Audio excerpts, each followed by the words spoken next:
Hey guys, tonight we're going to Versailles. But not the polite, postcard version with manicured lawns and distant harpsichord music. No, you're slipping into the gilded shadows of the palace long before the Sun King opens his royal eyes. It's dark, cold, and absurdly choreographed. You're not even out of bed, and already 15 men are arguing over whose noble lineage gives them the divine right to hand a monarch his socks. You're about to learn just how strange, theatrical, and incredibly fussy Louis XIV's wake-up ritual really was. Spoiler, you probably wouldn't survive it, not without tripping over someone's powdered wig or being demoted for sneezing at the wrong moment. So, before you get comfortable, take a moment to like the video and subscribe, but only if you genuinely enjoy what I do here. And hey, let me know in the comments where you're tuning in from and what time it is. Now dim the lights, maybe turn on a fan for that soft background hum, and let's ease into tonight's journey together. You're standing in the Galerie des Glaces, the famed Hall of Mirrors, but it's still cloaked in dawn's velvet shadow. Outside, the gardens are silvered with dew, and inside, the chandeliers above you aren't even lit yet. Just a few tapers sputter in wall sconces.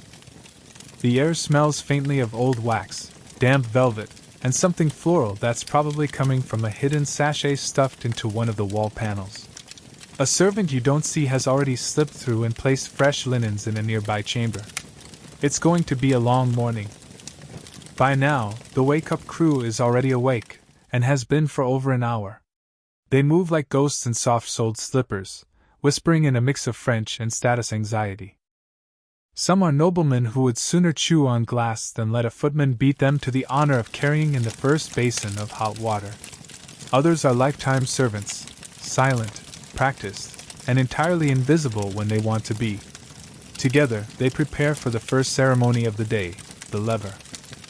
The lever isn't just a wake-up. It's a highly structured performance with more rank levels than an overcomplicated MMORPG. There's the grand lever, the petit lever, and the couche, yes, a ritual for going to bed too, but we'll get to that later. But right now, we're at the pre-lever. This is the stealth phase. The king's bedroom is still mostly dark, with heavy brocade curtains blocking out the world beyond. But the ritual must unfold regardless. First comes the valet de chambre, or chamber valet, who creeps into the royal bedchamber while Louis is still asleep. His task?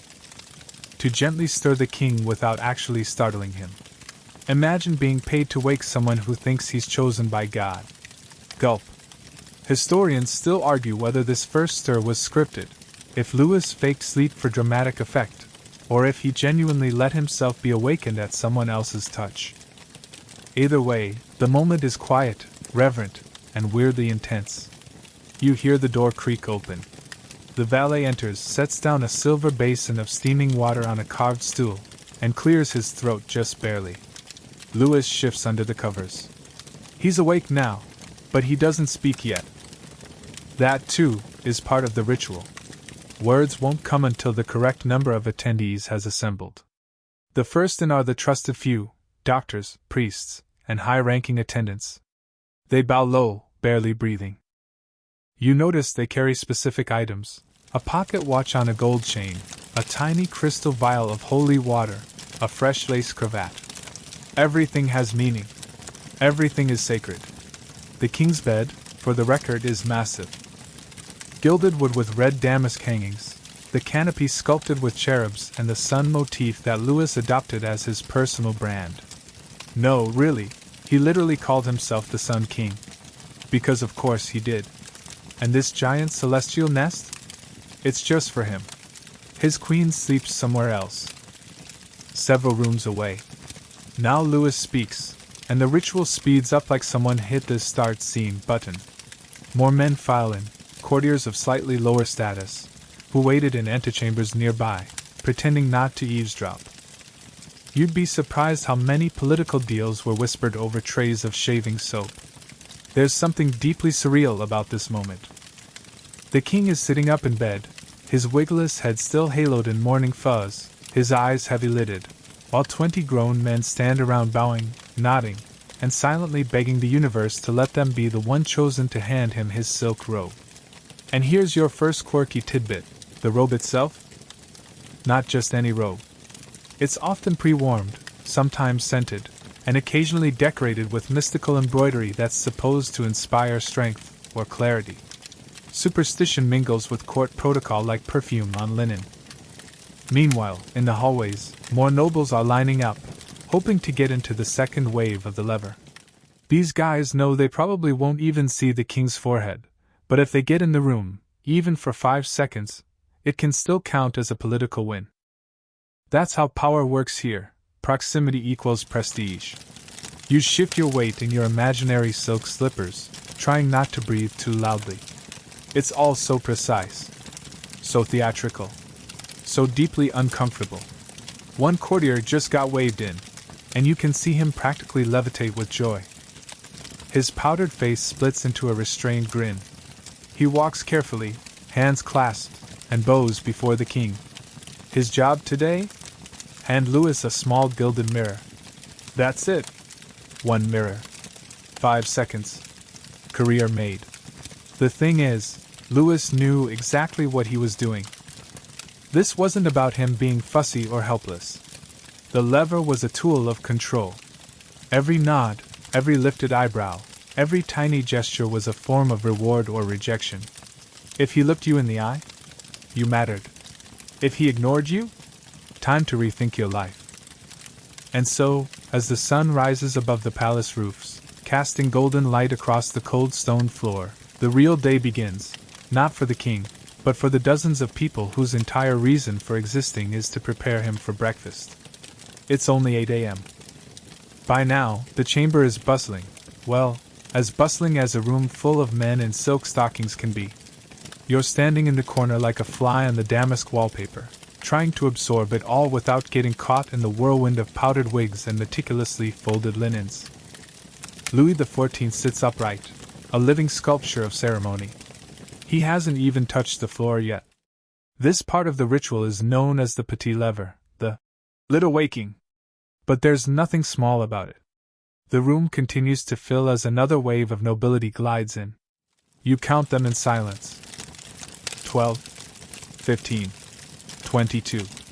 All of them jostling for invisible social rungs, each praying they're the one chosen to present the king with his shirt. Yes, that's a thing.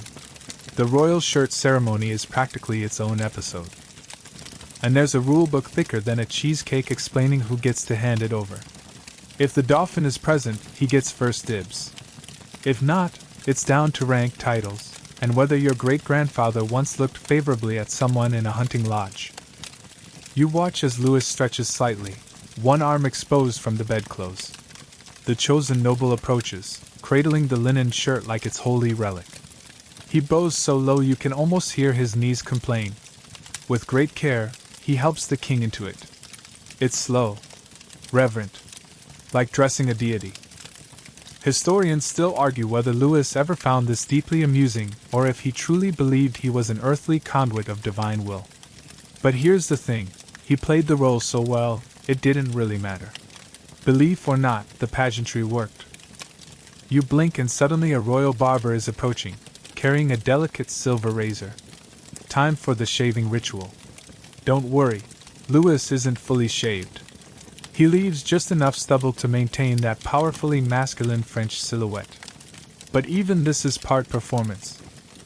Each gesture, each flick of the blade is accompanied by murmurs of approval. Somewhere behind you, someone is writing all of this down. Yes, really?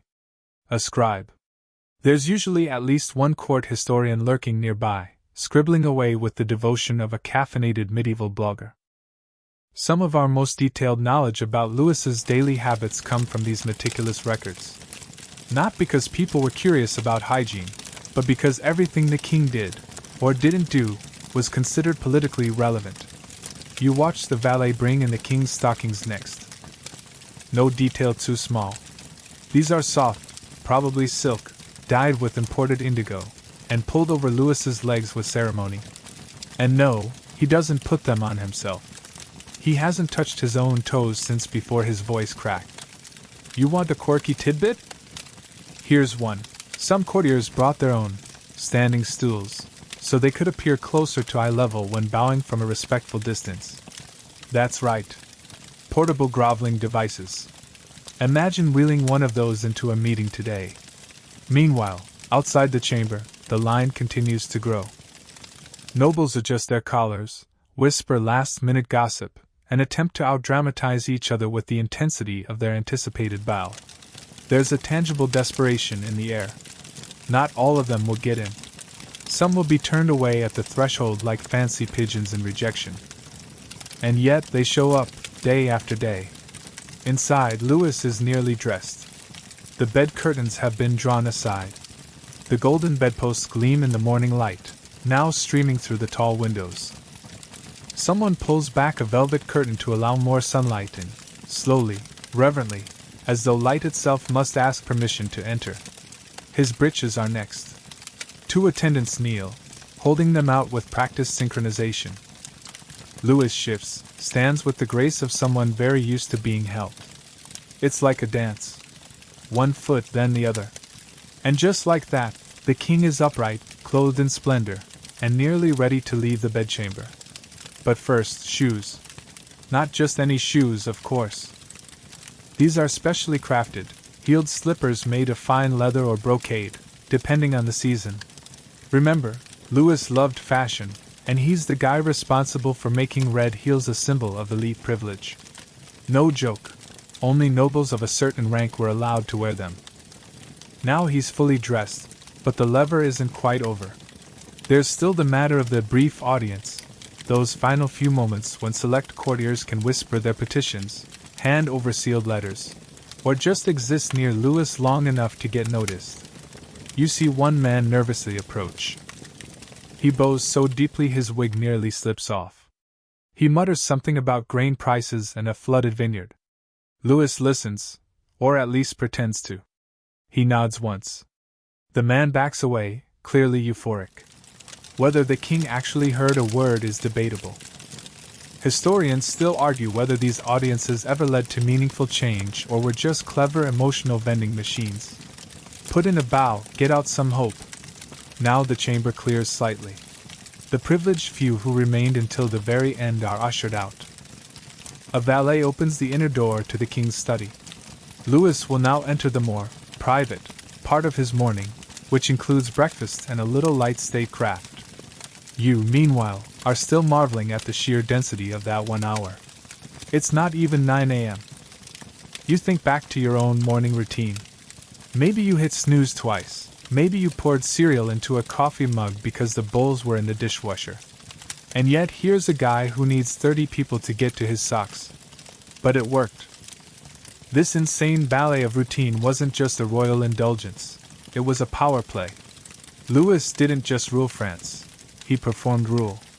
Every act of obedience and admiration from his nobles reminded them, day after day, where they stood, and how precarious that standing was. And now that you've survived the lever, you understand why people wrote books about it. Whole careers were made or broken based on whether the king glanced at you while brushing imaginary lint from his lapel. Tomorrow, they'll do it all again.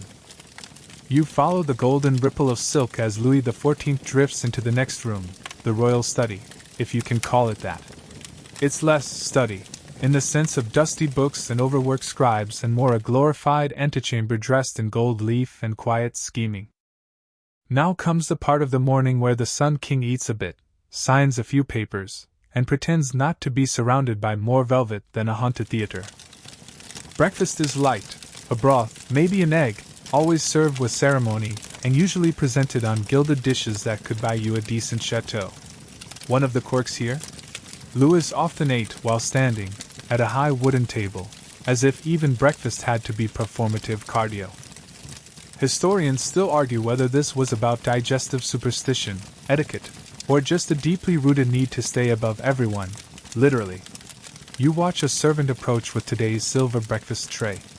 It glints under the chandelier light like a chalice at a fantasy role-play convention. Louis dips a spoon into warm bouillon, not even looking at it. He's already scanning the day's correspondence, delicately laid out like a fan of paper anxieties. The king doesn't read these himself. He has readers for that. Each letter is opened by a gloved hand, read aloud in neutral, soothing French, and then passed along or discarded with a flick of the wrist. Occasionally, Louis murmurs instructions. Occasionally, he just nods. And occasionally, most deliciously, he sighs in that signature royal way that implies a subtle loathing for incompetence. Outside, the gardens are waking up. You can see them through the tall windows, manicured hedges so symmetrical they give geometry teachers feelings. The fountains are burbling politely.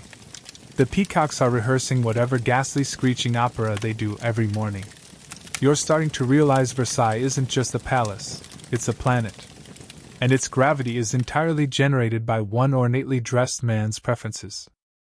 You overhear a steward murmuring about today's council. There's talk of taxes, unrest in the provinces, some bishop who wrote something uncomfortably clever. But these are whispers. Right now, all that matters is breakfast and ambience. The king's mood today? Fairly mellow. He's let out a small laugh, just one, low and theatrical enough to suggest that something faintly amusing has occurred, but not so loud as to invite equality. That's a practiced laugh, by the way. The kind you only master after decades of being told you're the reason flowers bloom.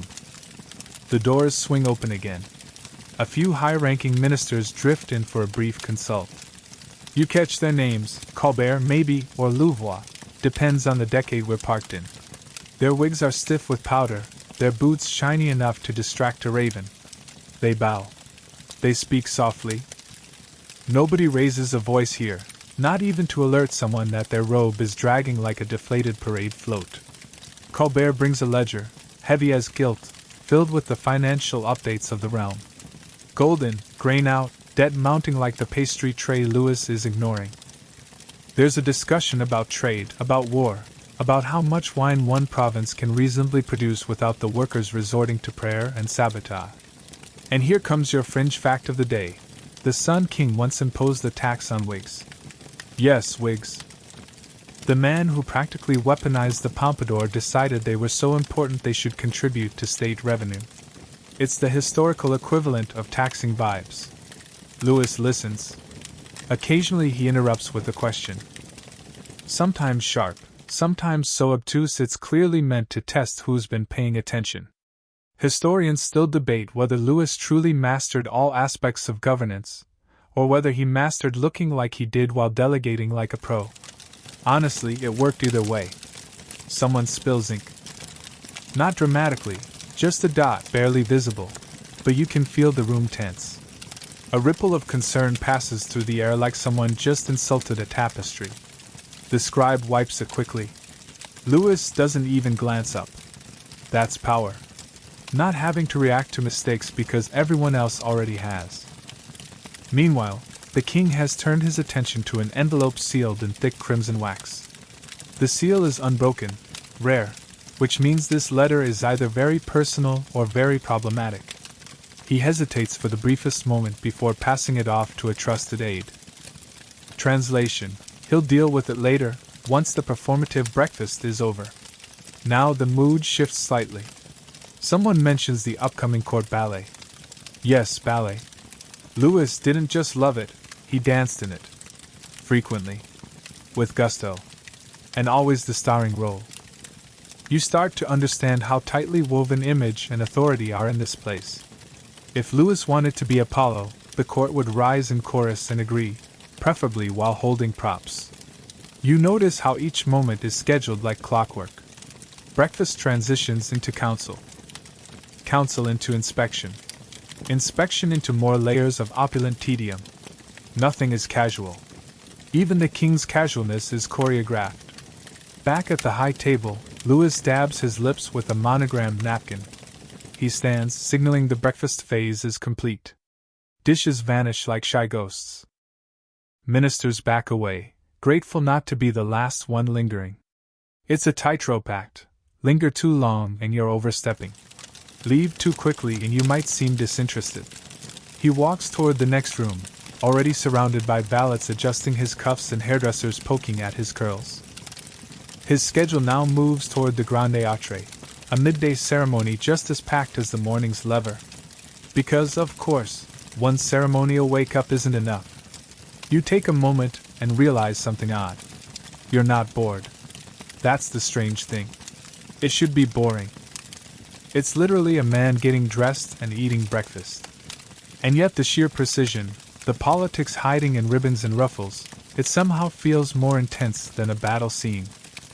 And as the king vanishes into the next chamber, you realize he's always moving, always watched, and always performing. Versailles isn't just a building.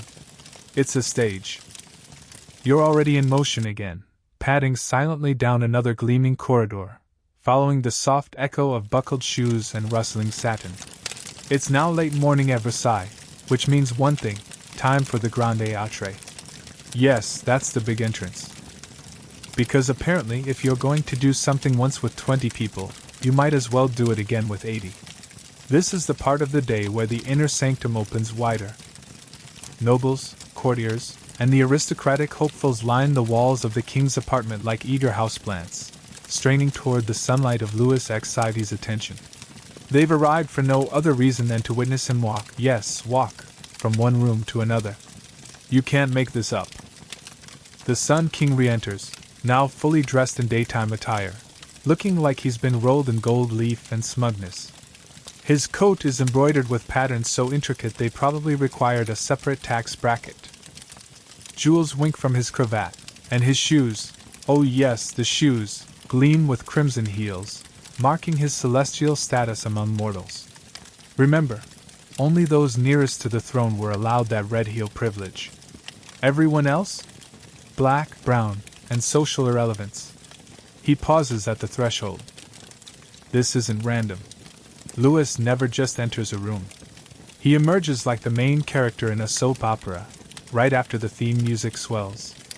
His arrival is the event, and everyone else is just furniture with opinions. As he steps forward, the sea of courtiers bows in a well-practiced ripple. Like wheat bending to the wind, except this wind smells like bergamot cologne and fear of demotion. The king nods once, at no one in particular. It's a dangerous kind of vague acknowledgement. It keeps everyone wondering if he noticed them, and if that means fortune or exile. You're trying not to laugh, because somewhere nearby a nobleman is inching sideways, ever so subtly, just to appear closer to Louis's path. You can practically hear his internal monologue. Please see me, please remember me, please don't exile me over that thing my cousin said in 1681. This procession isn't fast. It's designed to take time, to consume time. The longer Louis's walk, the more nobles are exposed to his presence, and thus reminded of who runs this velvet-wrapped galaxy. The slow stroll from bedroom to council chamber becomes its own language. Left foot dominance. Right foot, absolute monarchy. Historians still argue whether the second entrance served any real political function beyond performance. But here's the twist: performance was function. In a world where nobles once raised armies and seized provinces, Louis tamed them with rooms and rituals. He made the act of being in his presence the highest honor, and in doing so, neutered centuries of blood-soaked ambition. The king finally arrives in the council chamber. You slip in after him, half expecting yet another gold chandelier to drop from the ceiling just for added flair. Instead, what you get is an oak-paneled room, heavy with velvet drapes and serious eyebrows. This is where the real business happens: taxation, trade, war, peasant revolts, and how to suppress them without too much drama. Louis sits at the head of the table, naturally. His ministers gather around. Colbert is back, spreading parchment like a magician revealing cards. There's talk of naval expansion, of increasing customs duties, and whether a certain region can be taxed without resorting to bayonets. Meanwhile, you're watching the quiet chaos that swirls behind the grandeur. A servant's hands tremble slightly as he places inkpots. A minister nervously fidgets with the edge of his cuff. You realize the pressure in this room isn't loud, but it's immense. Every man here knows that Louis doesn't just expect loyalty, he expects psychic alignment. You're not here to suggest ideas. You're here to anticipate them. And now for your quirky tidbit of the day. Louis had a particular fondness for maps. Whole rooms in Versailles were devoted to them. Huge, sprawling cartographic fantasies that stretched across walls like territorial wish lists. He'd stare at them for hours, sometimes tracing his fingers along rivers and imagined borders. The man adored symbolic control, even over landscapes he'd never personally see. You zone back in as the council discusses a grain shortage in the West. One minister suggests rationing. Another counters with forced price controls. Louis listens, but his eyes narrow. He's heard this before. Then, without changing tone, he declares a shipment will be diverted from a military reserve to calm the region. Boom. Decision made. Just like that. Historians still debate whether Louis was truly hands-on in governance, or simply surrounded himself with competent bureaucrats and played the sun to their diligent planets. But there's no denying he radiated the kind of authority that made a room bend around his silence. Once the council is dismissed, the king stands again, and the nobles bow a second time. There's a short silence, like the exhale after a sermon. And then the room empties with elegant haste. No one wants to be the last to leave unless they were meant to be. You step back into the hallway. The air feels different. You realize how much Versailles breathes with Louis. When he moves, so does everything else. It's like a giant organism whose heart is dressed in embroidered silk and red heels. You make your way toward the Salon de l'Abondance, where the midday gathering is about to start. Yes, more people, more talking, more bowing. But before that, there's time for the king to admire his collection of precious objects, gemstones, cameos, and strange mechanical trinkets. Gifts from abroad, symbols of his reach. It's not just about wealth. It's about proof.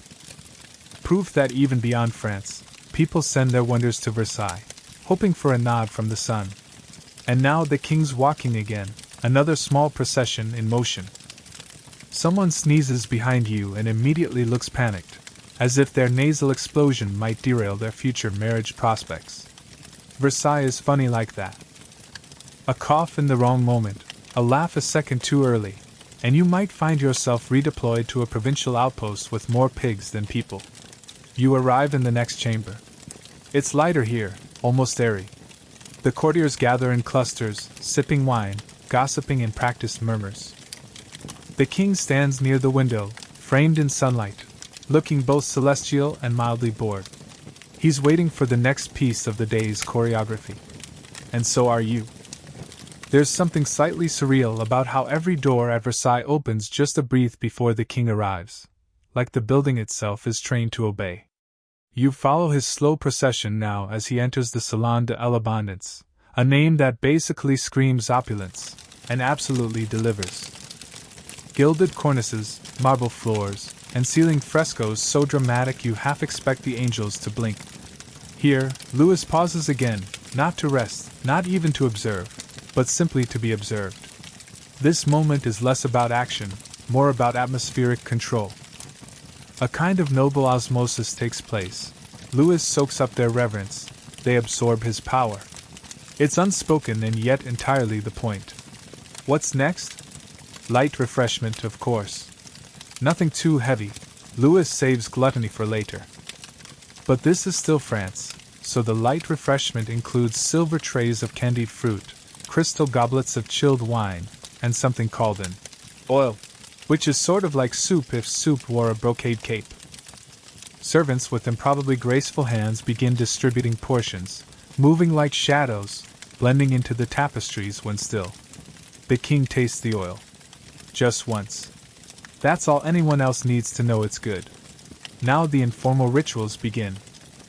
You catch snippets of conversation, all in that peculiar tone Versailles has perfected, polite, flattering, never too interesting. A duke discusses the weather with the precision of a naval admiral. A countess makes 3 compliments in 5 seconds, none of them sincere. You imagine them practicing in front of mirrors, trying out different bows and eyebrow angles. This is social theater, and every gesture is currency. Historians still argue whether this performance art had lasting cultural value or was simply an echo chamber of aristocratic nonsense. But even skeptics admit, it worked. It kept everyone close, everyone watched, everyone predictable. And Louis? He glides through it all like a chandelier on a track, never rushing, never lingering too long.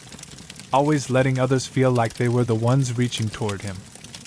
You try to picture what it must be like to be worshipped so often that boredom itself becomes a luxury. To have people remember your blink as if it were a verse of scripture. Midway through the reception, an oboist enters discreetly and begins playing. The soft reed tones fill the corners of the room like fog. No one claps. That would be vulgar. Instead, a few heads tilt in appreciation, as if to say, "Ah yes, oboe, an excellent choice." It's worth noting that Versailles employed entire battalions of musicians. There was a royal band, an opera corps, chamber orchestras, some days, even hallway lute trios. Music wasn't just for events, it was part of the air, another layer of curated reality. In fact, Louis once required all musicians to wear wigs and swords while playing. Because what's a concerto without the looming threat of honor duels? You chuckle softly, earning a raised eyebrow from a powdered noble nearby.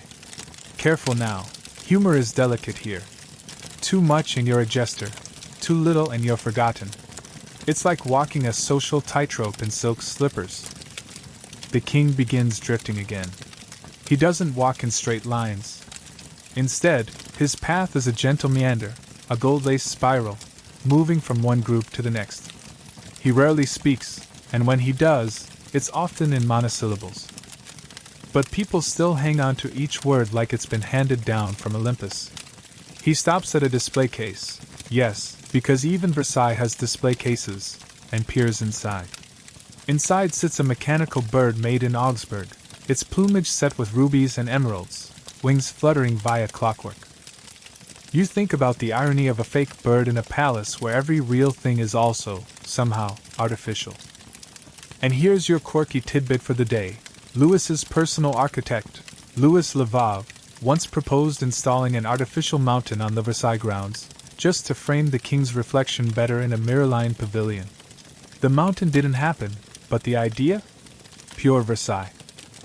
Outside, the bells begin to chime. Not church bells, Versailles bells. Because of course this palace has its own bell code. 1 chime for the king's movement. 2 for a meal. 3 for, well, you'll find out. For now, the chime signals the next transition, time for the promenade. Not just a walk, mind you, a scheduled, staged, exquisitely timed promenade around the palace gardens. Because when your backyard includes 1,500 fountains, you use them. Louis turns toward the garden doors. 2 footmen fling them open in perfect symmetry. You follow him into the sunlight, blinking at the sudden shift. The marble underfoot glows warm. Cypress hedges frame endless walkways. The Grand Canal stretches in the distance, its waters still and mirror bright. As the king descends the steps, his entourage expands again. Ministers, dukes, royal children, favored artists. Each knows exactly where to stand, how to smile, when to laugh at remarks that never arrive. The stroll begins. It's not just about leisure. The promenade is, once again, theater. But this time, the audience is nature itself. The king walks like he's taming the garden with each footstep. A breeze picks up, rustling the willows. Somewhere, a swan glides into view right on cue. You suspect there's a swan rehearsal schedule you've never seen. The king pauses beside a fountain. A servant discreetly flips a lever, and suddenly water arcs 20 feet into the air. Gasps all around. But not from Louis. He barely glances, as if miracles bore him. And that's the Versailles secret. Everything is dazzling, and none of it is surprising. This isn't a palace. It's a dream machine, calibrated daily to keep one man in orbit. As you round the corner near the orangery, a gust of citrus hits your nose. Orange blossoms, lemon trees, a few confused peaches. The air smells like an elite farmer's market, if the farmer were an 80-piece symphony. You feel oddly soothed. Maybe that's the trick Versailles plays. Beneath the absurdity, the excess, the endless ritual, something works. Maybe it's the rhythm. Or maybe it's just the music and the fruit trees. You glance back at the king. Still walking. Still golden. Still the sun. The promenade continues like clockwork. Because of course it does. and now you find yourself looping through a courtyard that smells faintly of jasmine and ambition. The king walks a pace slower now, not out of fatigue but strategy. Each step is a message. I control time. You merely watch it happen. Behind him trails a constellation of nobles, ministers, and quiet flunkies whose entire job is to nod approvingly. A few younger courtiers try to look contemplative, as though observing Louis's gait is itself a form of scholarship. You can almost hear them. Fascinating stride today, Your Majesty, particularly the left heel. Now he turns. And just like that, the procession stops. There's no signal, just a barely perceptible shift in posture, and the entire train freezes. It's time for what we'd call the daily briefing. But of course, here in Versailles, it has an elegant name, the Petit Conseil. This little council isn't so little. It includes the Minister of War, the Controller General of Finances, and maybe an art curator or two if Louis is in a decorative mood. No meeting room is necessary. The king prefers these briefings under colonnades or beside sculpted hedges. You suppose it helps when your meeting room has peacocks strutting past it. Now here's your mainstream fact of the day. Louis XIV didn't just attend government meetings. He micromanaged them. Every decree, tax adjustment, and military dispatch bore traces of his exact handwriting. Historians agree that Louis wasn't merely a ceremonial figurehead. He was the administration. A very, very glittery one. And here's the twist. He was genuinely good at it. His policies weren't always beloved, but his grip was firm, and he knew more about French infrastructure than some of his engineers. Imagine running a global empire and picking curtain fabric for 700 bedrooms. Exhausting. But here comes your quirky detail. The king once had a heated argument about fish. Not politics surrounding fish, actual fish. Apparently, he was passionately opinionated about which type of river fish should be served on Fridays. A 3-day debate ensued, involving chefs, priests, and a surprisingly angry marquis. Historians still argue whether it was about flavor, religious symbolism, or just boredom dressed up in silver cutlery. The council wraps up. Nobody is dismissed. Louis simply turns again, and like iron filings, they reassemble in motion. This time he's heading toward the marble courtyard, where another kind of ritual is about to begin, the subtle art of favoritism. Because despite the layers of decorum and powdered wigs, Versailles ran on one unspoken currency, access. And nowhere was this clearer than in how close you were allowed to stand to the king. Inches mattered. The closer your lace collar floated to his velvet shoulder, the greater your power. Elbows meant everything. You watched now as nobles gently jostle into place. Not pushing, that would be criminal, but hovering, like polite moths around a candelabra. Some carry props, a letter for His Majesty, a miniature painting, even a poem written in his honor, sonnet form, naturally. They wait, poised, breathing shallowly. And here's the scholarly debate. Was this constant fawning an effective tool of political stability? Or did it turn France's nobility into glorified extras in a royal pageant? Some argue Louis used this theater to neutralize rivals, ensuring they spent their energy on silk embroidery rather than rebellion. Others say it created a vacuum, an empire ruled by posture and etiquette while real power ossified beneath golden ceilings. But just as your thoughts wander, a sudden hush falls. A servant arrives, dressed in the black and gold livery of the Royal Medical Corps. Yes, Louis has his own squad of doctors, each one obsessed with stool samples and heartbeat variations. It's time for the daily medical consultation. The king seats himself beneath a gilded awning. A doctor approaches with a small silver case. Inside, a series of vials, dried herbs, and what looks like a crystal pendulum. Another takes his pulse, a third jots notes with a quill. All of this happens in full view of at least 50 people. Why the public exam? Because Louis believed transparency, even in bodily functions, reinforced his image as invincible. The less he hid, the more untouchable he seemed. And besides, if people are watching your heartbeat, they're less likely to start a coup. Now here's your niche tidbit. One of the court physicians once insisted the king ingest powdered emerald as a digestive aid. Louis declined. He wasn't that gullible, but several courtiers tried it and reported improved clarity of thought, before mysteriously passing out near a box hedge. The consultation ends with a sniff of lavender oil and a spoonful of honey tonic. The king rises. The crowd exhales. You begin to notice how each segment of the day bleeds into the next with seamless grace. Nothing feels rushed. Everything has its place. Even the absurdities. Even the emerald dust. And now we enter what could be called the wandering hour.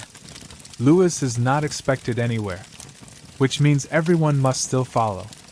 He might choose to inspect new draperies, or examine a model ship from the naval fleet. Once, he reportedly spent an entire hour deciding between two shades of mauve for a ballroom canopy. You tail him past a gallery filled with Roman busts and velvet roped-off chairs no one is allowed to sit on. Past the hallway that smells faintly of rose water and furniture polish. Past the footman furiously trying to chase a moth out of a chandelier. Louis pauses. Turns. Then points, yes, actually points, to a court painter standing by with a sketchbook. That urn, he murmurs. Too baroque. Then walks away. The painter immediately begins redrawing it, sweat glistening like dew on his powdered brow. This, you realize, is how legacy is shaped, not by proclamations, but by pointing at an urn and making someone start over. And so the day winds forward, not in great leaps but in velvet-gloved increments. The king doesn't have to assert power anymore. He is the power. Everyone else is just a carefully positioned mirror. You follow quietly, amazed by how much nothing can mean when everything is symbolic. The sun climbs a little higher over Versailles. The king doesn't notice. But of course, he doesn't have to. Now you enter one of the more curious stretches of the king's day. Curious not because of what happens, but because of how intentionally little happens.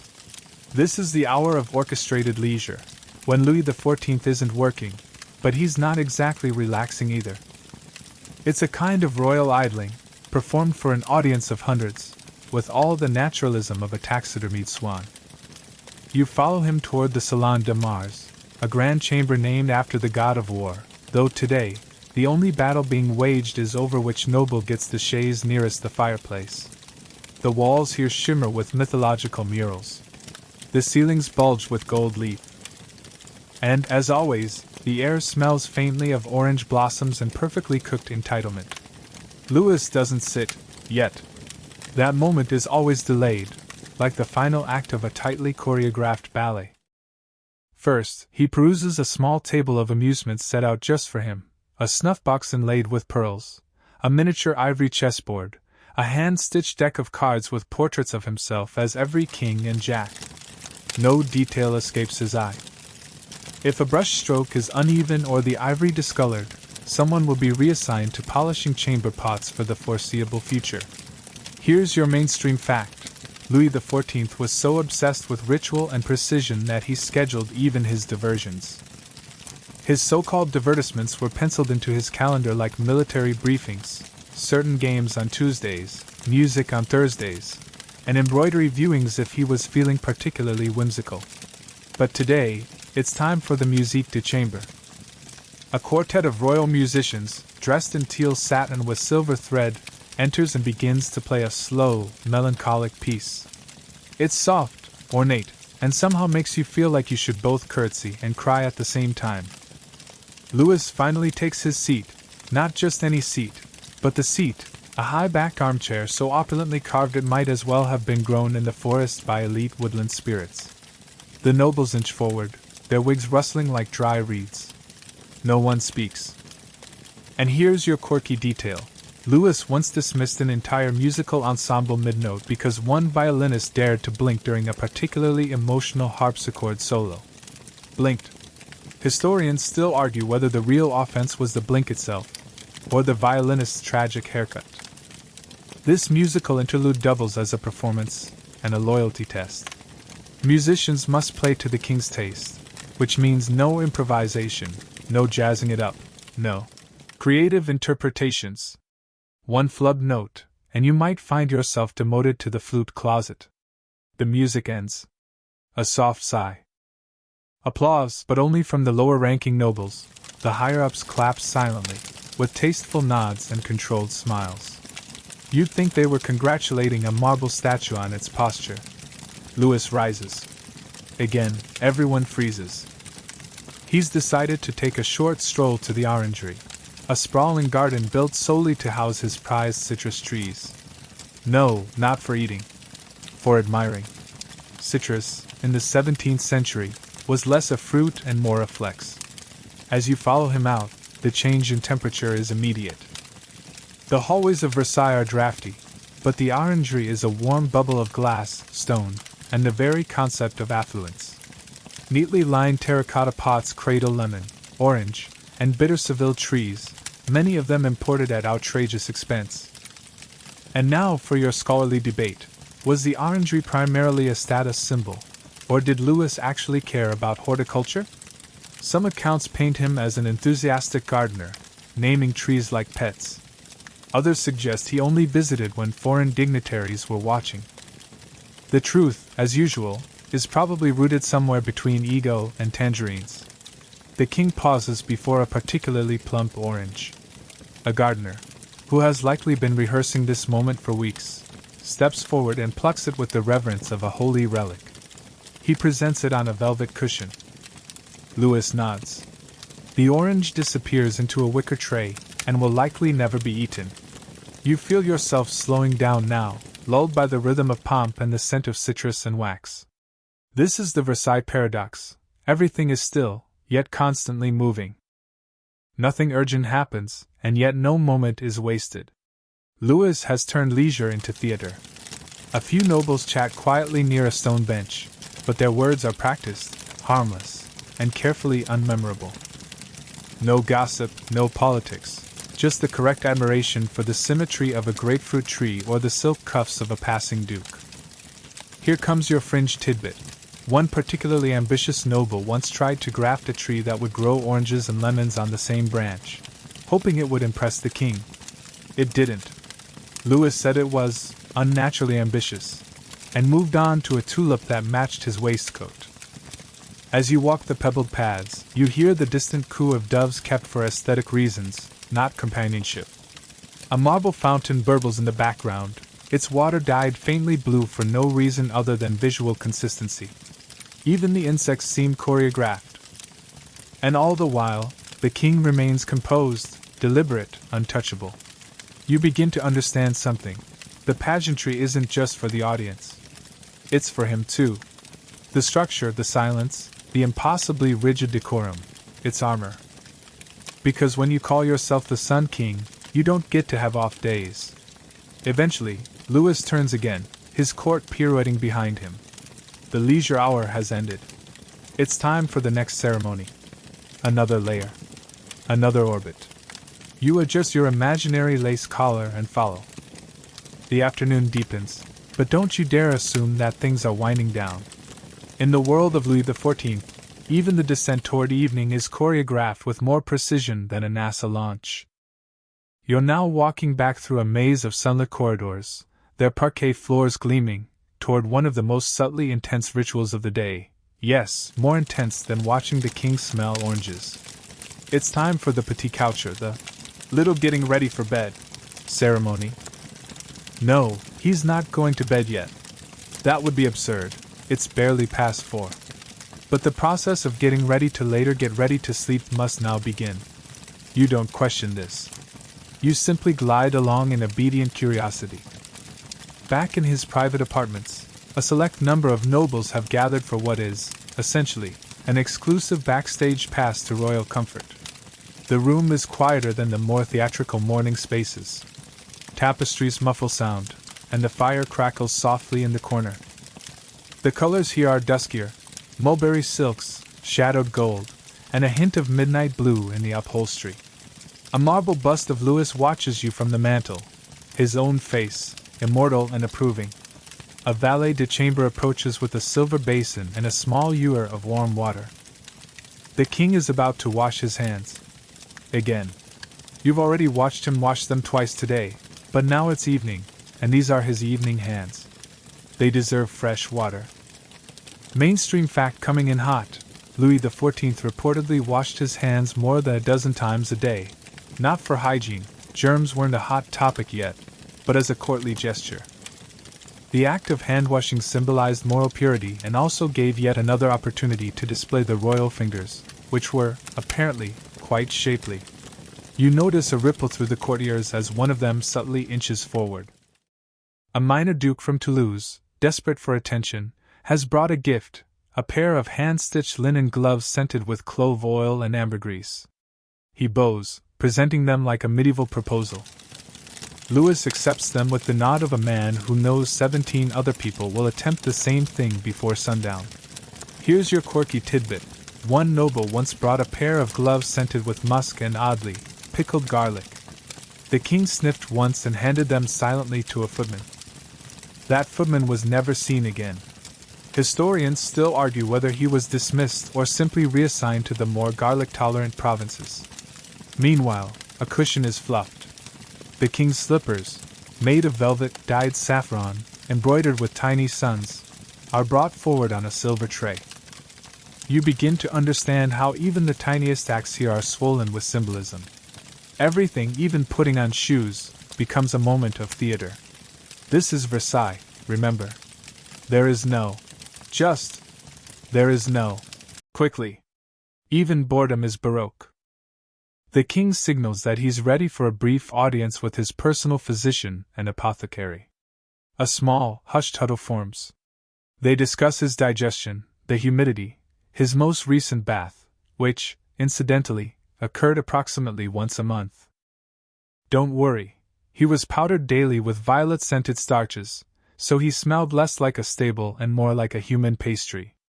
The physician holds up a tiny glass vial of syrupy liquid, an herbal tonic made from licorice root, honey, and a smidge of opium, allegedly for sleep. Louis waves it off. He's in excellent health tonight, or at least he's pretending to be. And here's the scholarly debate of the hour. Was Louis XIV genuinely robust well into old age, or was his health a carefully guarded illusion? Some memoirs describe his stamina as kingly and tireless. Others hint at chronic ailments masked by an army of perfumed distractions and diplomatic misdirection. As the physician departs, a seamstress enters, carrying several embroidered nightshirts. They're folded like relics. Louis doesn't pick. She selects the one that matches his current mood, which today appears to be autumnal melancholy. The process of donning the nightshirt is, again, a ritual. The king's current jacket is carefully unfastened by one noble, his waistcoat removed by another. Everyone pretends not to notice how awkward this becomes when he yawns mid-change. A courtier stifles a laugh and is immediately fixed with a glance colder than the Hall of Mirrors in January. And now, the intimate but no less formal ritual of the bouillon. A servant brings in a warm cup of broth, beef, infused with herbs, served in a porcelain bowl from China. Louis takes a few measured sips while reclining slightly. You, and the rest of the royal audience, pretend this is utterly fascinating. A whisper passes through the room. Someone's tripped over the hem of their robe in the hallway. It's a minor scandal, and you enjoy a fleeting moment of schadenfreude. For once it wasn't you. As the sun finally dips toward the horizon, the mood changes again. The room glows with candlelight, hundreds of wicks flickering in silver sconces and candelabra. It's warm, golden, hypnotic. You feel a deep calm washing over everything. Even the king's shoulders seem to drop half an inch, like a marionette on break. Final fringe moment for this section. In one particularly gossipy week of 1689, it was said that Louis dozed off during this very ceremony. A duchess caught him mid-nod and fainted in protest. Whether she was scandalized or just used it as an excuse to fall gracefully, no one knows. But the faint became a thing. People started practicing it, in case the moment ever came for them. Louis gives the faintest nod, and the room begins to empty. Nobles depart in soft clusters, their satin slippers barely whispering across the floor. The inner circle remains, preparing for the grand coucher, the grand ceremony of bedtime itself. But not yet. Not quite. First, there is a brief pause. The kind of pause you might find between movements of a symphony. You wait. The candles flicker. The silence thickens. The Sun King closes his eyes for a moment. Just one. Not asleep. Never asleep. It's nearing 9 in the evening, and yet the royal day isn't done. Not until the grandest descent of them all, the Grand Coucher, the king's official going-to-bed ceremony. You'd think this might be a private affair. Oh, sweet summer child. Not in Versailles. You're ushered back into the king's bedchamber, which glows like the inside of a jewelry box. Every surface gleams, shell-gilded wood, lacquered paneling, golden fleurs-de-lis stitched into heavy drapes. The bed itself is an imperial structure raised on a platform, flanked by a balustrade like a chapel altar. It's not just a place to sleep, it's a stage. Now, the crowd is larger. Around 100 nobles have been given the rare honor of witnessing Louis XIV prepare for sleep. Not because he's particularly interesting at this hour. He's not. He's tired. But because this moment, like everything else in his life, is political. Attending the coucher is a signal of power, a reminder of your place in orbit around the Sun King. As a viewer, you can feel the court's tension rise. Everyone wants to be noticed one last time today. They fidget in brocade coats and adjust powdered wigs, each hoping for a nod, a word, maybe even a small permission if the king happens to mutter about needing a new footstool or a horse with less attitude. Louis slowly makes his way toward the bed. His nightshirt is pristine white linen, edged with lace finer than cobwebs. A velvet robe of deep claret rests on his shoulders. His slippers are gone, his feet clad in silk stockings now, each stitched with tiny suns near the ankles. The floor creaks beneath him, though only slightly. It's Versailles, not a peasant's barn. Mainstream fact for the sleepy scholars. The Grand Coucher was split into 2 stages. The first involved preparing the king for bed in front of his larger circle. After most courtiers departed, a second, more intimate ritual concluded the night. Yes, even bedtime was hierarchical. Louis sits on a stool beside the bed. A noble hands him a final drink, this one a cordial, honeyed and spiced, designed to soothe the stomach and ease the transition to rest. He drinks slowly, with all the reverence of a priest taking sacrament. You try not to stare. The king murmurs to a duke, something about tomorrow's hunt, and the man bows like he's been blessed. Another noble gets a side glance and nearly combusts with joy. It's amazing how intoxicating a crumb of attention can be when the banquet of power is forever just out of reach. Now for the quirky tidbit. On one occasion, a visiting noble from Bavaria misunderstood the ritual and attempted to help the king into bed. He was tackled by guards before he even touched the bedpost. No one told him that only one valet, the chosen valet de chambre du jour, could perform that sacred duty. His visit was slightly shortened by several weeks. The chosen valet steps forward. The room quiets. He removes the king's robe, folding it so precisely it could be displayed in a museum. He helps Louis lift one leg, then the other, into the bed, drawing the sheets with ceremonial care. The entire court watches as if witnessing the crowning of a pope. Louis lies back. He does not smile. He does not speak. He is now more icon than man, haloed in candlelight and framed by embroidered curtains. His wig is removed and taken away like a relic. You might expect some chuckling here, maybe a snide aside about bedtime baldness. But no, the moment is too sacred. Historians still argue whether the king found this nightly performance soothing or suffocating. Some memoirs suggest he relished the attention, even at the end of a long day. Others hint that he sometimes drifted off mid-ritual, exhausted by the weight of his own performance. With a gentle nod, the king signals dismissal.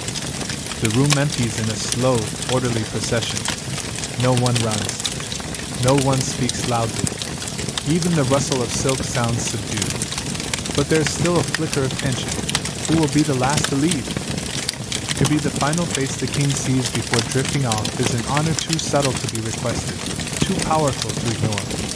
You notice two counts hovering near the door, each pretending to adjust a shoe buckle while secretly calculating their final blows. And you? You step back into the shadow of a tapestry, not ready to leave just yet. There's something spellbinding about watching the most powerful man in France surrender to sleep like a child. His eyes, once so alert during the levee, now half-lidded. His breathing slows. And then, surprise, just before the curtains are drawn, Louis sits up ever so slightly and calls for music. Ah yes, the soirée musicale, a short interlude of song before bed. A trio enters, quiet as ghosts, with lute, viol, and flute. They begin to play, a soft, melancholic tune from Louis, Louis's favorite composer. You feel the mood change again. Not quite sad, but reflective. Like the final golden light of a long day slipping below the treetops. The music fills the room like warm mist. You let it wrap around you, noticing how the flickering candlelight gives the illusion that the gilt edges of the room are breathing. The court has left. Only a handful remain, sitting in stillness as the melody curls into the corners. You close your eyes for just a moment. When you open them, the curtains are drawn. The musicians are gone. The fire has been banked. The king sleeps. And you're left standing in the velvet hush of a palace that never truly rests. You're back in the quiet halls of Versailles just past midnight, when the palace seems to sigh in its sleep, but there's still light in the shadows. The chamber du roi is dark now, save for the faint glow of a few oil lamps. It's the hour when the garde du corps, the king's bodyguards, take their post, ready to protect the sovereign even in slumber. You trudge softly along the marble floors, footsteps swallowed by thick tapestries that hang heavy with embroidered suns and fleurs-de-lis. The guards are an elite lot, clad in black velvet doublets trimmed with silver braid, their helmets tucked away but their swords at their sides, always ready. Their watch is a silent ritual, punctuated only by the soft clink of armor and the distant ticking of the palace clock. These men don't just stand, they embody vigilance. They're the invisible thread holding the safety of France's most powerful man, a reminder that even kings sleep under guard. Now, here's a quirky twist. One guard, so devoted, reportedly refused to sleep for 3 days during a rumored assassination attempt, only to pass out spectacularly in full armor, collapsing against the tapestry. His embarrassed comrades say he was later nicknamed the Sleeping Sentinel. You'd think such dedication would earn him a medal, but apparently it just earned him endless teasing. Historians still argue whether these night watches were genuinely about security or more about demonstrating the king's omnipresence, even when dozing. Some suggest the guards were as much a spectacle for Versailles as the daytime ceremonies, a living symbol of the Sun King's eternal reign. As you peer into the darkened room, you notice the faint scent of lavender, a favorite of Louis, said to calm his nerves. Nearby, a small wooden bucket and iron fire tongs sit unused, evidence that even in winter, the king's chamber maintains a delicate balance of warmth and chill. A whisper carries down the corridor.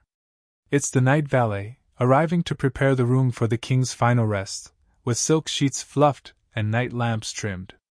The valet's presence is a reminder that no matter how grand the spectacle, some parts of royal life slip quietly by unseen. You lean against a gilded pillar, absorbing the hush, the subtle smells, the weight of centuries pressing softly against your senses. The palace breathes around you, a living organism of power, ritual, and occasionally, the strange human need for rest. You rise early with the dawn's first hesitant light brushing the palace gardens, the sky a soft gradient of peach and lavender, a perfect backdrop for the rituals that usher in Louis XIV's day. The lever, or royal wake-up, begins as servants and courtiers quietly assemble outside the king's chamber. This isn't just a casual morning greeting, it's a choreographed event of almost sacred precision. You trudge through the cool marble halls, passing tapestry-lined corridors that still hold the faint musk of candle smoke and dew from the palace fountains. The premier valet de chambre, the chief chamberlain, stands ready with a folded crimson velvet cushion, on which rest the keys to the king's dressing chest, symbols of intimate trust. Around him, pages in saffron and indigo wait patiently, poised to fetch the royal garments. Louis's bedchamber door swings open just enough to reveal the monarch, a man already regal in repose.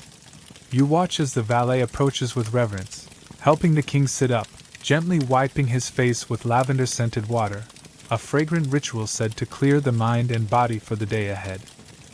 This simple act has been elevated into something near ceremonial, more performance than necessity. Here's a fun, fringe tidbit. Some accounts claim the king insisted on having a particular rooster's crow played inside the chamber as a natural alarm clock, a luxury echoing rural nostalgia amid Versailles grandeur. You might imagine the court musicians sneaking in tiny whistles to mimic dawn's call, much to the amusement of the attending courtiers. Historians still argue whether this elaborate lever was truly about Louis's personal comfort or primarily a political tool, reinforcing his image as the Sun King, waking his court and kingdom each day by divine right. The ritual's pomp underscored the absolute power Louis wielded, weaving authority seamlessly into daily life. As you linger, the sunlight creeps further, gilding the embroidered fleurs-de-lis on the tapestries, casting long shadows that stretch and yawn with the waking palace. The scent of fresh linen mingles with the faint hint of beeswax from polished furniture, wrapping you gently in the tactile world of royal routine.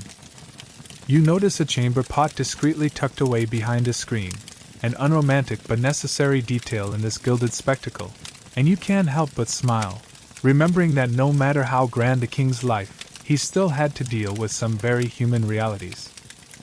The next step in the ritual is the dressing, a slow, deliberate affair where every garment is a statement, every thread a symbol.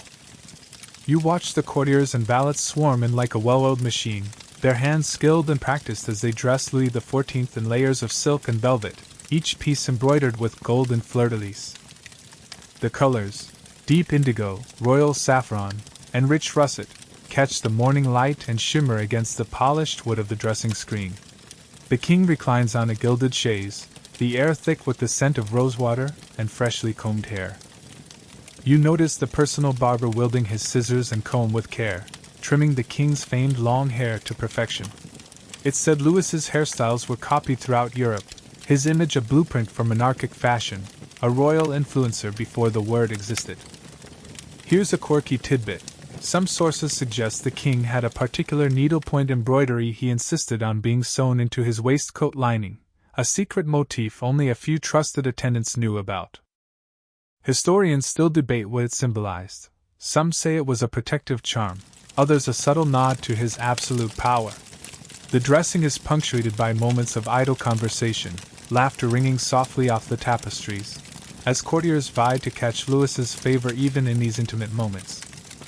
The atmosphere is paradoxically formal and relaxed, like a play behind closed doors where everyone knows their cues but also their place in the social hierarchy. You sense the tension beneath the surface, the careful balancing act of privilege and duty, where every stitch and smile is loaded with political meaning. The king's body is a stage, and today's costume is the script that announces his sovereignty to all who will see. Outside the window, the gardens bask in the warm glow of mid-morning sun, the fountain's gentle splashes offering a rhythmic counterpoint to the bustling inside. You almost hear the rustle of silk mingling with the birdsong, an understated symphony to royal routine. As the final button is fastened, you imagine the weight of those garments, not just fabric, but the heavy cloak of expectation and power the king carries into the day. With Louis XIV fully dressed, the next phase unfolds. The ceremonial shaving and perfuming. You trudge along the ornate corridor, the polished marble floors echoing faintly beneath your steps, as the royal shaving team assembles with meticulous precision. Their tools are displayed like precious artifacts, razors with ivory handles, bowls carved from alabaster, and brushes made of boar bristles. The air thickens with the aroma of lavender and sandalwood oils, mingling with the subtle musk of the royal chamber. You watch as the barber, a man whose steady hands have won him an almost reverent status, prepares the king's face for the ritual shave. It's a delicate dance, each stroke careful enough to avoid even the slightest nick, because, in Louis's court, a perfect shave is as essential as a flawless speech. The king's face gleams under the soft morning light, smooth and unblemished, a symbol of youthful vitality despite his advancing years. Here's a quirky tidbit. The royal perfumer is said to have experimented with exotic ingredients from distant lands, civet, ambergris, and even crushed pearls, to craft scents that were unique to the Sun King's personal chambers.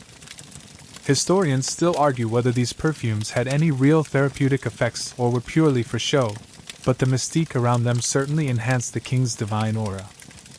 As the perfuming concludes, courtiers lined along the chamber's edges bow respectfully, their eyes fixed on the king, who now seems to radiate an almost ethereal glow. The ritual is more than hygiene, it's a statement of power and refinement, a quiet assertion that Louis XIV embodies not just the crown, but the very essence of French grandeur.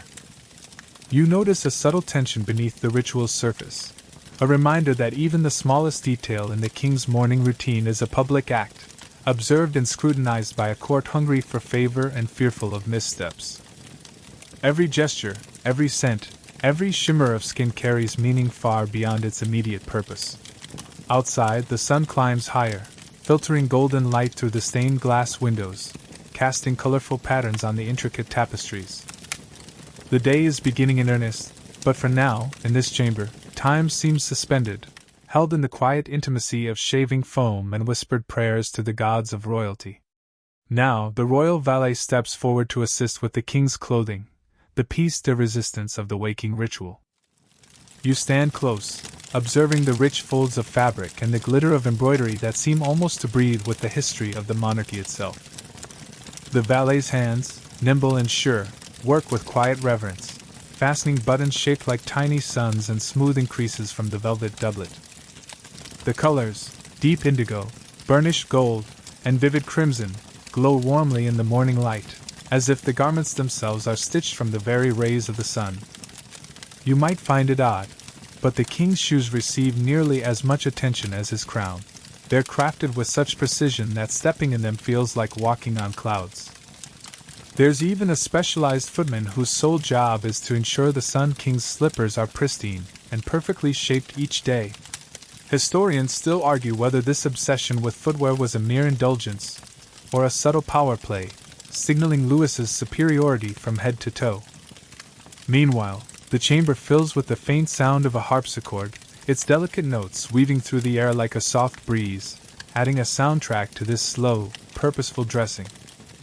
You sense that every element, music, scent, texture, is choreographed to keep the king in a state of calm and command, a sovereign always in control, even in the intimate act of getting dressed.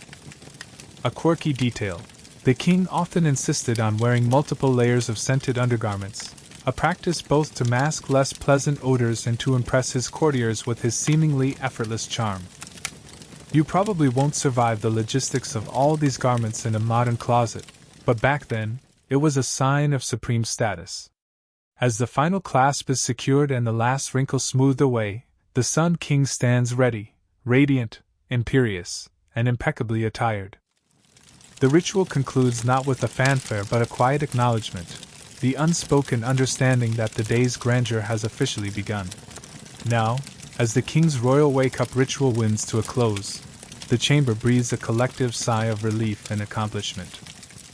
You watch as Louis XIV, fully dressed and seated regally on his throne-like chair, takes his first sip of the morning's chocolate, a luxury brought from the Americas, thick, bitter, and unlike anything else in Europe.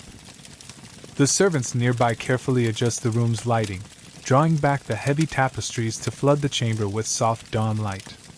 This final sensory shift signals not only the end of the waking but the start of the king's public day, where his carefully curated image must hold strong. It's fascinating how much effort goes into a routine that lasts barely an hour but sets the tone for the entire court. Historians still argue whether these elaborate rituals were genuine expressions of devotion to order or simply political theater designed to awe and control the nobility. Maybe a little of both. After all, power wears many masks. A little-known tidbit: some of the servants in the wake-up crew were known to carry tiny bells, which they would ring gently to announce their presence, or to discreetly warn others that the king was awake and ready to receive visitors. It's almost like a royal version of the modern office slack ping, but with more gold and less caffeine. As you let your mind drift, imagine the smells of polished wood, fresh linen, and subtle floral scents lingering in the air, the quiet rustling of silk and velvet, and the faint but persistent heartbeat of a court readying itself for another day under the gaze of the Sun King. The waking ritual, with all its quirks and grandeur, fades into a memory, like the softest whisper of a dream. Now dim the lights, maybe turn on a fan for that soft background hum, and let's ease into tonight's journey together.